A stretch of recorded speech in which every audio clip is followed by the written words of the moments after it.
जो इस पार्टी से उस पार्टी में इधर उधर जाते रहते हैं ना, वो नेता होते ही नहीं, वो सौदागर होते हैं, और ये बहुत ख़राब बात है।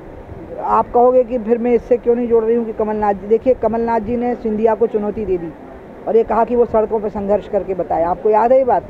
जब सिंधिया ने कुछ सवाल उठाए तो जो वायदे किए थे आप वो पूरे करिए, तो उन्होंने कहा ठीक है सड़क पे आ जाओ, संघर्ष करो। तो उसने दिखा दिया सड़क पे आके संघर्ष करके। जो दादी ने किया था वो उनने भी कर दिया, दादी भी सड़क पे उतर आई थी और संघर्ष किया था। वो एक अलग विषय है, उसको आप दल बदल से नहीं जोड़ सकते, क्योंकि कमलनाथ जी ने इस्तीफा ही दे दिया था अगर आपको याद हो तो, क्योंकि बहुमत उनके साथ नहीं रहा था। वो एक अलग स्थिति थी। लेकिन चुनाव के पहले टिकट नहीं मिलने के लिए इधर से उधर दल बदल में जाना, ये सिर्फ सौदागिरी है। ऐसे लोग नेता हो ही नहीं सकते, इनको नेता का दर्जा नहीं दिया जा सकता। ये मांग लोधी समाज ने की थी, एक तो मैं ये बता दूं, और इसकी जो प्रक्रिया है और जो भी पद्धति होगी उसके बारे में सरकार निर्णय करेगी। मैं तो इस बारे में कुछ ज़्यादा बोलती नहीं हूँ, इसलिए मैं इस पर अभी कोई वक्तव्य नहीं दे सकती। और कहीं गलतफहमी हो गई एक अखबार की खबर से कि मैंने कहा है, वो जोड़ दिया गया, क्योंकि उनने मेरे को भेजा और उसमें वो मैंने उसको फॉरवर्ड कर दिया यहाँ पे मुख्यमंत्री जी को। लोधी समाज के प्रदेश अध्यक्ष मेरे पास आए, उसमें 5-7 बातें और थी, जैसे भोपाल में 4 एकड़ ज़मीन चाहिए अवंतीबाई भवन बनाने के लिए, वो भी मांगा, और अन्य चीज़ें भी उन्होंने मांगी, उसी में ये बात भी थी। तो जब मैंने फॉरवर्ड की तो उसमें ये बात आप लोग को लगा होगा कि ये ज़्यादा हाइप करने की बात है, तो वो कर दी। अब उसकी तो पूरी प्रक्रिया होती है, तो इसलिए ये इस बारे में तो शासन ही जवाब दे पाएगा, मैं नहीं।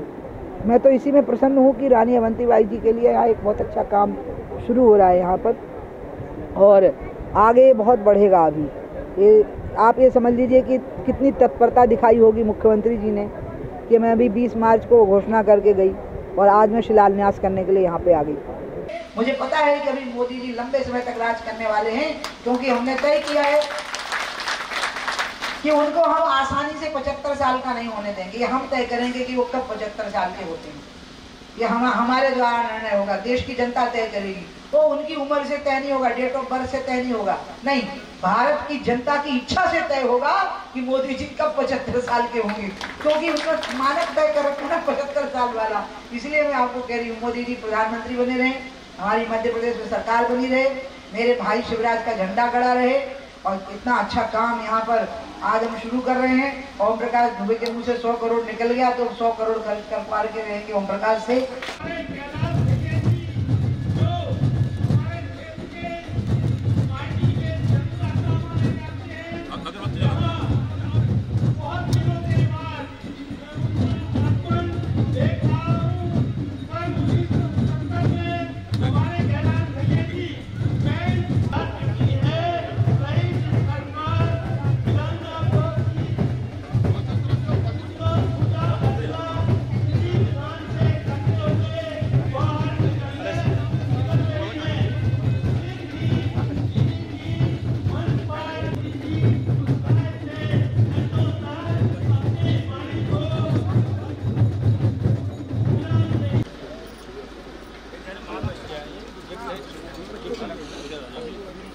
या देवी सर्वभूतेषु शक्तिरूपेण संस्थिता नमस्तस्यै नमस्तस्यै, या देवी सर्वभूतेषु बुद्धिरूपेण संस्थिता नमस्तस्यै नमस्तस्यै नमस्तस्यै। इसको खरीदना है, इसको बता दीजिए। मंगलम भगवान विष्णु मंगलम गणराज्य मंगलम पुंडरीकाक्ष मंगलायतनो हरि।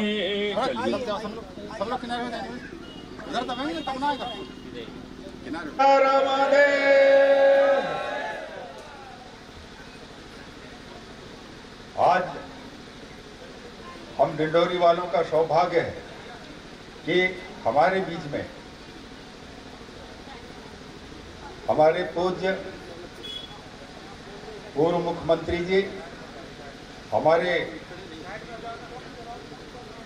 एक गांधी जी ने जो बात कही थी कि राम राज्य आएगा, तो गांधी जी से पूछा गया कि राम राज्य की परिभाषा बताइए, तो उन्होंने कहा राम राज्य से मतलब है सस्ता न्याय, सस्ता इलाज, सस्ता अनाज, सस्ता कपड़ा, सस्ती शिक्षा और स्वास्थ्य की सेवा, ये राम राज्य की पहचान है।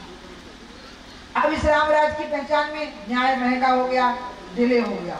इस रामराज में शिक्षा और स्वास्थ्य की सरकारी सेक्टर की सेवाएं बहुत खराब हैं, इतनी खराब है, अस्पतालों में डॉक्टर नहीं मिलते, स्कूलों में शिक्षक नहीं मिलते। सरकारी स्कूल की बात मैं कर रही हूँ, गरीब लोग भी अपने बच्चों को प्राइवेट में पढ़ाने के लिए मजबूर हैं। और प्राइवेट स्कूलों की हालत ये है कि उस बच्चे को इतने प्रकार के प्रोग्राम दिए जाते हैं कि माँ बाप अपना पेट काट काट करके बच्चे को कंपटीशन में, कहीं फैंसी ड्रेस शो में, कहीं इसमें उसमें, नहीं तो लड़का इंफिनिटी कॉम्प्लेक्स हो जाता है, लड़के को घुटन हो जाती है, कुंठा हो जाती है।